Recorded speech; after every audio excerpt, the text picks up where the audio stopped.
बात 22 मई 2019 की है। आगरा जयपुर हाईवे के करीब एक शख्स गुजर रहा था। अचानक वो देखता है कि एक लड़की बदहवास सड़क पर दौड़ रही है। दौड़ क्या रही है, बल्कि लंगड़ा कर चल रही है। जिस चीज़ ने उसको उसकी तरफ खींचा वो ये था कि उस लड़की के जिस्म पर कोई भी कपड़ा नहीं था। वो करा रही थी, मदद के लिए गिड़गिड़ा रही थी। वो शख्स फ़ौरन अपने मोबाइल से पुलिस को फ़ोन करता है। थोड़ी देर में पुलिस की टीम मौके पर पहुंचती है। जब पुलिस पहुंचती है, लड़की लगभग नीम बेहोशी की हालत में थी। फ़ौरन पुलिस की टीम अपनी जिप्सी से कुछ चादर निकालती है, उस लड़की के जिस्म पर डालती है, उसे ढकती है। कई जगह खून गिर रहा था। उसके बाद वो लेकर फ़ौरन उसे अस्पताल पहुंचती है। अस्पताल जाने के बाद अब डॉक्टर उसका इलाज करते हैं। वो पाते हैं कि उसके प्राइवेट पार्ट्स में एलईडी बल्ब के कुछ टुकड़े हैं, सिरिंज है और जिस्म पर कई जगह चोट के निशान। लेकिन थोड़ी देर के बाद अब लड़की थोड़ी होश में रहती है, ठीक ठाक है, ख़तरे से बाहर है। पुलिस उससे पूछताछ करती है। तब पुलिस बताती है कि असल में फरवरी 2019 में एक शख्स से उसकी मुलाकात हुई थी और वो जयपुर में ही एक गर्ल्स हॉस्टल में रहा करती थी और एक प्राइवेट कंपनी में जॉब करती थी। फरवरी 2019 में एक शख्स से मुलाकात हुई। वो शख्स लोगों की मदद किया करता था और ख़ुद को ह्यूमन राइट्स के किसी ऑर्गेनाइजेशन के साथ जुड़ा हुआ बताया था। तो वो उसकी दोस्ती हो गई। इसी दौरान उसने किसी गरीब शख्स की मदद के लिए उससे 45,000 रुपये मांगे। लड़की को लगा कि ये नेक इंसान है, दूसरों की मदद करता, दूसरों की भलाई के बारे में सोचता। उसने उसे पैसे दे दिए। लेकिन कुछ वक्त बीता। अब उस लड़की ने अपने पैसे मांगे, उसने दिए नहीं। उसने कई बार उसको फ़ोन किया, फिर उसने फ़ोन ही उठाना बंद कर दिया। चूँकि उस लड़के से दोस्ती थी, उसका घर वो जानती थी, कई बार उसके घर भी गई, पर वो हमेशा टालता रहा। उसने कहा 22 मई 2019 की रात मैंने ओला राइड किया बाइक से और उसके घर पहुंची रात करीब 9:10 पर।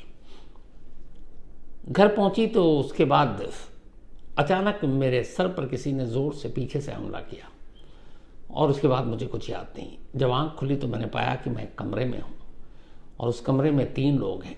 वो मेरे जिस्म पर सिगरेट से दाग रहे हैं, मुझे टॉर्चर कर रहे हैं, मेरे साथ गैंग रेप किया।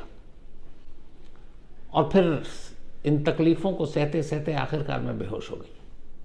फिर जब दोबारा आँख खुली तो मैंने पाया कि मैं किसी सड़क किनारे झाड़ी में पड़ी हूँ। मुझे होश आया तो मैं बड़ी मुश्किल से झाड़ियों से ऊपर चढ़ते हुए हाईवे पर, रोड पर पहुंची। कई गाड़ियों को रुकने का इशारा किया, लेकिन किसी ने भी मेरी मदद नहीं की। वो लोग आते, मुझे देखते और चले जाते। फिर थोड़ी देर में एक भला इंसान मिला, उसने मेरी हालत देखी, पुलिस को फ़ोन किया और आप लोग आ गए। अब इस लड़की का बयान और निर्भया केस के बाद इस तरह की चीज़ें जब आती हैं तो किसी भी स्टेट या डिस्ट्रिक्ट की पुलिस फ़ौरन अलर्ट हो जाती है, क्योंकि यहाँ गैंगरेप का मामला, ऊपर से लड़की के साथ जो वहशीपन, जो जंगलीपन, तो पुलिस फ़ौरन उस लड़की का बयान दर्ज करती है, उसका मेडिकल कराती है और उस लड़की ने जो जो जगह बताया वहाँ पे पुलिस की टीम पहुँचती है। तमाम सीसीटीवी कैमरे को खंगाला जाता है। वो लड़की कहती है कि कमरे में 3 लोग थे, लेकिन 2 और लोगों के भी वो नाम लेती है। उनमें से एक डॉक्टर और एक राजस्थान पुलिस का कांस्टेबल। तो कुल 5 नाम वो लेती है। पुलिस सब धरपकड़ शुरू करती है। 5 में से 3 लोग अरेस्ट हो जाते हैं। जब कांस्टेबल को पुलिस पकड़ने जाती है तो पता चलता है कि कांस्टेबल ऑलरेडी जेल में है और जेल में एक रेप के केस में है। और वो रेप का केस किसी और ने नहीं, बस कि इसी गैंग रेप की विक्टिम ने कुछ वक्त पहले उस पर लगाया था और इसीलिए वो जेल में पकड़ा हुआ है पुलिस ने। अब पुलिस बाकी 3 लोगों से पूछताछ कर रही है। तीनों कह रहे हैं कि साहब हमें बेकसूर फंसाया जा रहा है, लेकिन पुलिस अब उनके मोबाइल, उनके कॉल डिटेल, जो सीसीटीवी फुटेज है, वो सारी चीज़ें खंगाल रही है। जांच आगे बढ़ रही है, इधर प्रेशर भी है, मीडिया में खबर भी आ गई है एक और विभत्स गैंग रेप, और लगातार फ्रंट पेज पे, हेडलाइन पे ये खबर चल रही है। तो अब आगरा पुलिस के लिए भी बड़ी दिक्कत कि इस केस को जल्द से जल्द सुलझाया जाए। उधर लड़की धीरे धीरे ठीक होती है, हॉस्पिटल से बाहर आ जाती है। अब पुलिस उसके बयान के आधार पर पकड़े गए आरोपियों से लगातार पूछताछ कर रही है, लेकिन पुलिस को कोई क्लू नहीं मिल रहा है। फिर पुलिस सोचती है कि आखिर इसमें एक डॉक्टर, इसमें एक पुलिस वाला, एक ह्यूमन राइट्स का एक्टिविस्ट और 2 और लोग, मतलब सारे अलग अलग फील्ड के लोग हैं। और ये सारे एक जगह क्यों जमा हुए? क्यों उन्होंने इस लड़की का गैंगरेप किया? लेकिन वो एक गैंगरेप की विक्टिम। तो पुलिस अपनी तफ्तीश आगे बढ़ा रही है, सारे सीसीटीवी फुटेज खंगाल डाले। उससे जो राइडर था, जो उसने बुक किया था एक मोबाइल ऐप से, उसके ड्राइवर को ही बुलाया, उससे भी पूछताछ की। फिर इस लड़की ने बताया कि मैं उससे 1 रात पहले भी उसके घर गई थी पैसे लेने के लिए, तब मैंने कैब बुक किया था। उस कैब के ड्राइवर से भी पूछताछ हुई। उन दोनों ने कहा कि हाँ, उस लड़की को वो लेकर आए थे। तो सारी बातचीत, पूछताछ, सीसीटीवी कैमरे, मोबाइल डिटेल, सब पुलिस ने खंगाल डाले।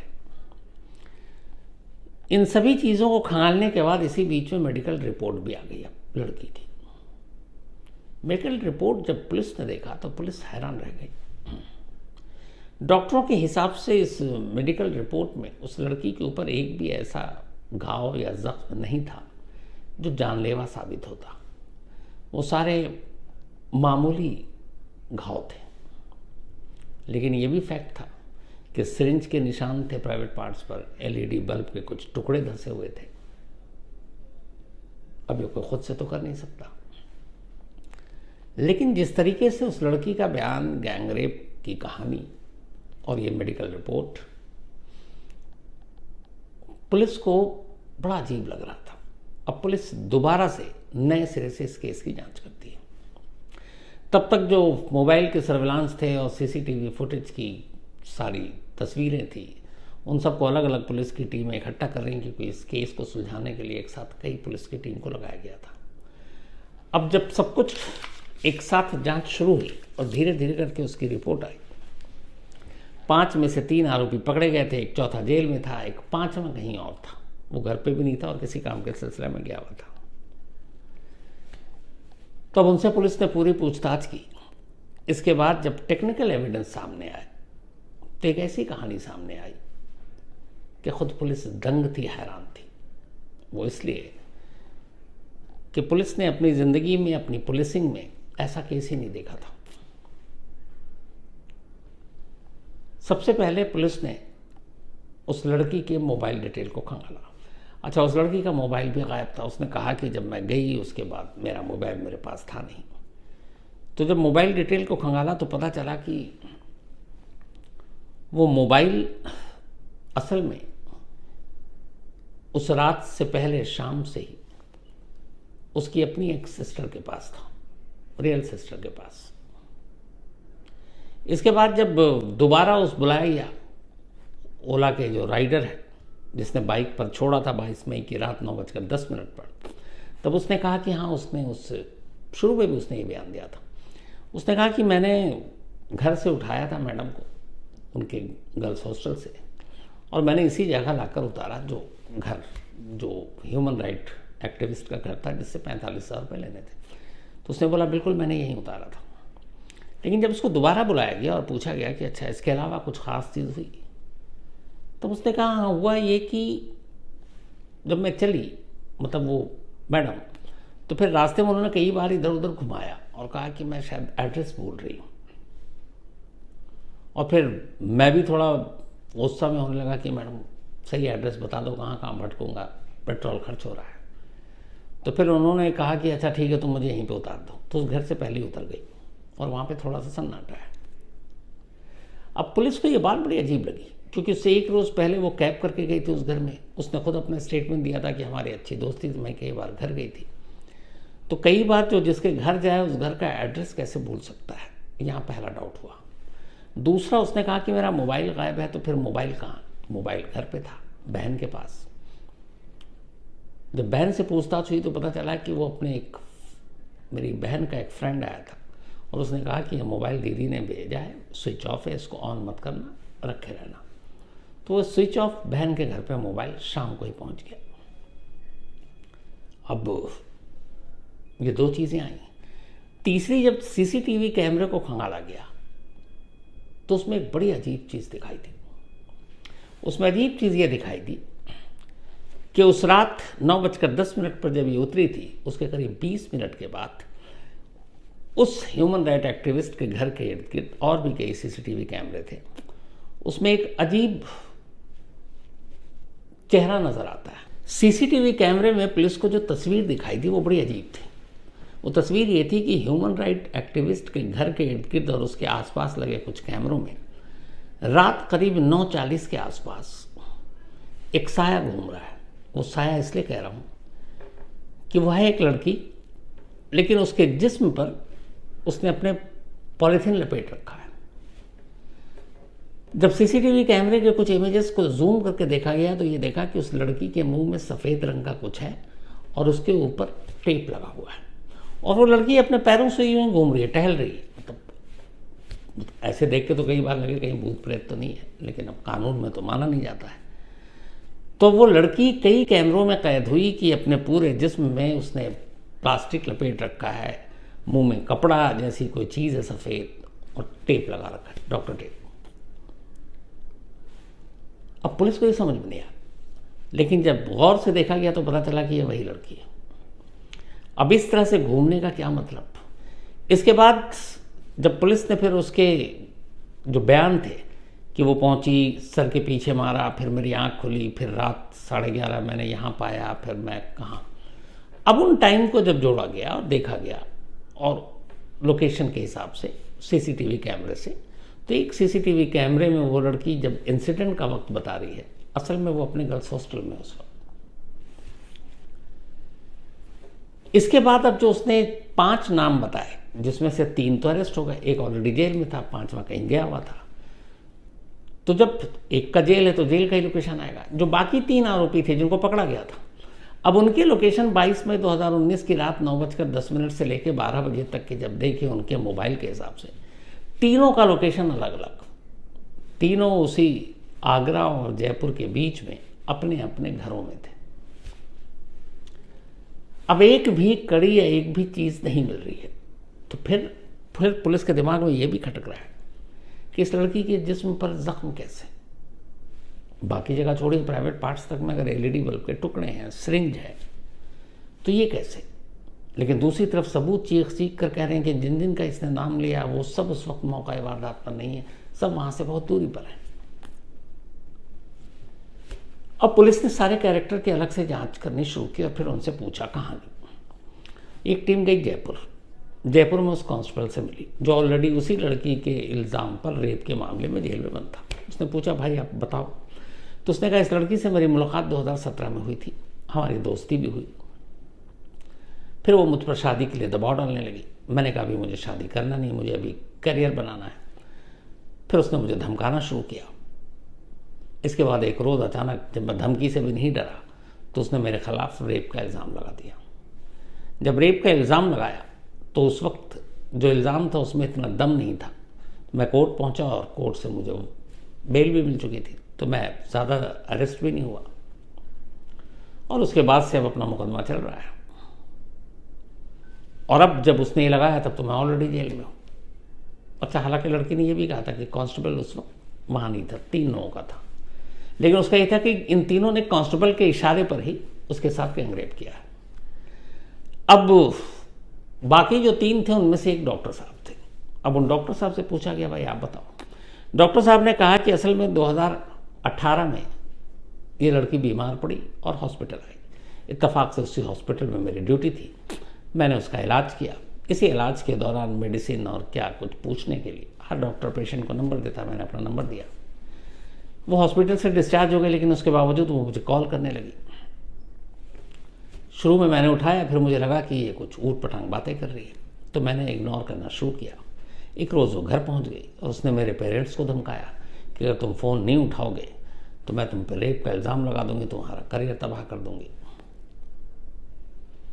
तो बोला मैंने पुलिस में जाकर कंप्लेंट कर दी। अब जब पुलिस में कंप्लेंट की तो उसने कहा उस लड़की ने भी पुलिस के कंप्लेंट कर दी कि इसने मेरा रेप किया है। तो जब इस तरह के कैरेक्टर और उनकी कहानियां सामने आई और इधर जो सारे सबूत आ रहे हैं, सीसीटीवी कैमरे, मोबाइल के लोकेशन, वो सारी चीज़ें कुछ अलग कहानी बता रही हैं।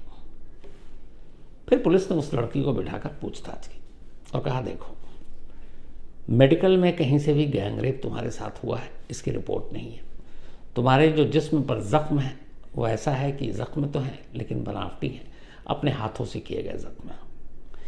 इतना संभाल कर कि ज़ख्म भी हो और गहरा भी ना हो, ज़ख्म भी हो जानलेवा भी ना हो।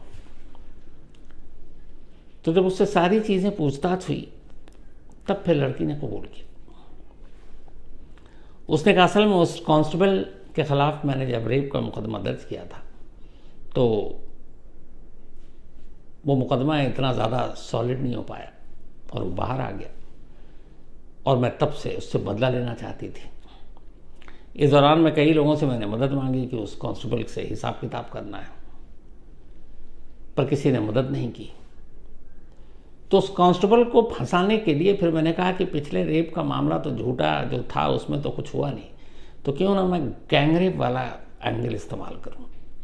और 2012 दिल्ली निर्भया के बाद मैंने देखा कि इसमें पुलिस, मीडिया, पब्लिक बहुत ज़्यादा गुस्से में आ जाती है, दबाव भी पड़ता है पुलिस को। तो उसने कहा कि अगर ऐसा करते हैं तो फिर तो वो बच नहीं पाएगा। बट उसको करने के लिए मुझे ये भी था कि अपने आप को घायल और बहुत ज़्यादा हैवानियत और दरिंदगी भी दिखानी थी, मेरे साथ हुई है। तो इसीलिए मैंने ये सब प्लान किया। मैं 3 दिन तक गई, घर के बाहर रैकी की, और ये जो मुझे मिला ह्यूमन राइट एक्टिविस्ट, इसने कोई पैसे वैसे मुझसे नहीं लिए थे, लेकिन उसके ज़रिए मुझे कांस्टेबल तक पहुंचना था और उसके ज़रिए डॉक्टर तक पहुंचना था। और उसमें से एक बंदा और ऐसा था, पुलिस ने कहा उससे तुम्हारा क्या लेना देना। उसने कहा मुझे डाउट था कि ये कांस्टेबल तक मेरी बातें पहुंचाता है, इसलिए मैंने उसका भी नाम डाल दिया। तो उसने कुल 5 नाम डाले। फिर उसने कहा कि मैंने बाइक बुक की, घर तक गई, उसके घर के बाहर घूमी सिर्फ इसलिए ताकि वो ओला का जो बाइक वाला है वो गवाही दे सके कि मैं गर्ल्स हॉस्टल से यहाँ तक आई थी। तो वो लोकेशन कंफर्म करने के लिए मैं यहाँ तक आई। मोबाइल के मेरे लोकेशन से पता चल जाता कि मैं इस घर के बाद कहाँ गई हूँ, तो मैं पकड़ी जाती। इसलिए मैंने मोबाइल स्विच ऑफ करके अपने एक फ्रेंड को देकर अपनी बहन के पास भेज दिया, क्योंकि आजकल मोबाइल से लोकेशन पता चलता है। फिर उसने कहा मैंने 2-3 चक्कर काटे, टाइम पास किया। अच्छा, बाइक के साथ बाइक को तो वहाँ उतार दिया, अब क्योंकि आगे जाना था तो फिर पकड़ी जाती। उसके बाद मैं वहाँ से पैदल निकली, इधर उधर थोड़ा टाइम वेस्ट किया, फिर मैं घर लौट आई। घर आने के बाद फिर मैं अपने आप को मैंने थोड़ा सा ज़ख्मी किया, उसके बाद फिर निकली। फिर उसके बाद अपने शरीर पे प्लास्टिक और ये सारे लपेटा, मुंह में कपड़े डाले, टेप लगाया और हाईवे किनारे पहुंचकर एक झाड़ी के नीचे गिर गई और सारे अपने जो ज़ख्म थे वो मैंने उसी तरीके से किए। मुझे पता था कि इससे कुछ होगा, लेकिन अफसोस सब उल्टा पड़ गया। अपनी इस जांच रिपोर्ट को पुलिस ने कोर्ट में पेश किया। कोर्ट ने एक एक कर सबको बरी कर दिया, जमानत देकर के आगे और जांच कर लो ताकि कोई कोताही न रह जाए। उधर जो जयपुर में कांस्टेबल एक साथ रेप और गैंग रेप के इल्ज़ाम में अंदर था, उसे भी जमानत मिल गई और कहा गया कि फाइनल क्लोज़र रिपोर्ट पुलिस दाखिल करे। बाद में जयपुर पुलिस ने, बल्कि आगरा पुलिस ने क्लोज़र रिपोर्ट दाखिल की। 5 के 5 जो गैंग रेप के आरोपी थे वो सब बरी हुए, उनके ऊपर झूठे इल्ज़ाम थे। बट अफसोस की बात यह है कि इस लड़की का ज़्यादा कुछ नहीं हुआ, ये आज भी आज़ाद है। इस देश में ऐसे बहुत सारे केस होते हैं, इसमें कोई शक नहीं, रेप और गैंग रेप हमारे देश में बहुत है। लेकिन एक दूसरा पहलू ये भी है कि ऐसे केसेस भी बहुत हैं जिसमें झूठे रेप और गैंग रेप के केसेस दर्ज कराए जाते हैं और सामने वाला अपने आप को बेगुनाह साबित करने के लिए अदालतों के चक्कर ही काटता रहता है। उन्हीं में से एक कहानी ये थी। लेकिन ये कहानी डिफरेंट इसलिए थी क्योंकि पुलिस को भी अंदाज़ा नहीं था कि किसी को फंसाने के लिए कोई इस हद तक जा सकता है कि अपने आप को भी जख्मी कर ले। तो ये थी आज की कहानी।